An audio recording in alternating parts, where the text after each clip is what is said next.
listeners and viewers, thank you for tuning in. I'm Grace Ovba, your host for Rising Above Shadows of Abuse.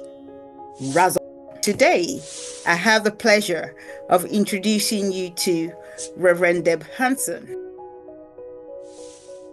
What are the ways someone can integrate insights from multiple traditions or ways of being? I think my book does some of that for people. What I think is really important is that it doesn't tell people what to think or how to think. It doesn't propose a 21-point plan. Okay. I find the stories are a great teaching tool, and the stories are not just about the people that I encountered in the shelter, but they're also stories about what I learned about U.S. history along the way and some of the harm that the U.S. government has done in the world. And it also includes some of my own reflections on this journey that seem to inspire others to reflect with me. Could I read you just a little section of it? Would that be helpful?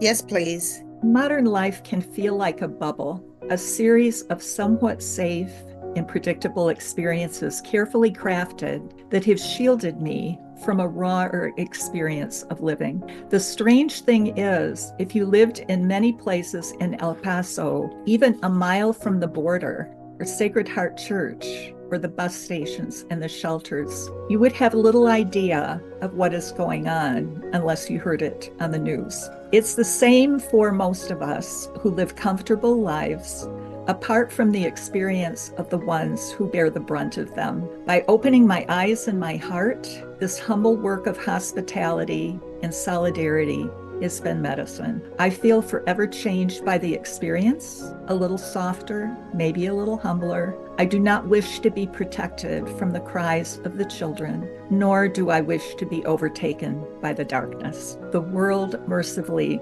does not depend on me for salvation. Could this larger community of care I've experienced and been part of over these past years be a model to heal and repair our relationships with one another in the larger circle of being? Could it be an antidote to the violence that is plaguing societies at every level? Mutual aid happens spontaneously in cities and rural areas around the world over time. This emerging movement to heal collective trauma is growing stronger, even as violence and ill will inflict massive amounts of trauma in the world. Those groups and nations that have experienced colonial oppression are rising up with moral courage and moral authority.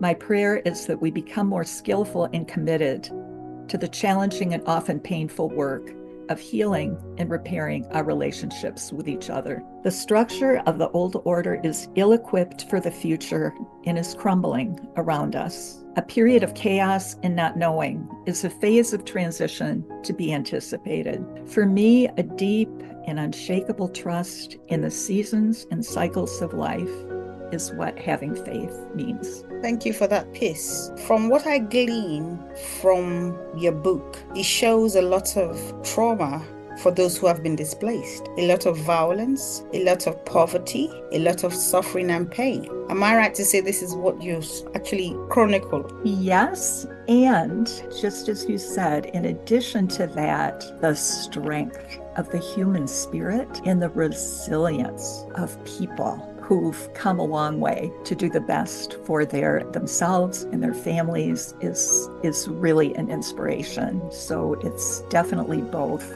of those things. Be safe and be positive. And don't forget to check out our social media handles. Thank you. Bye for now.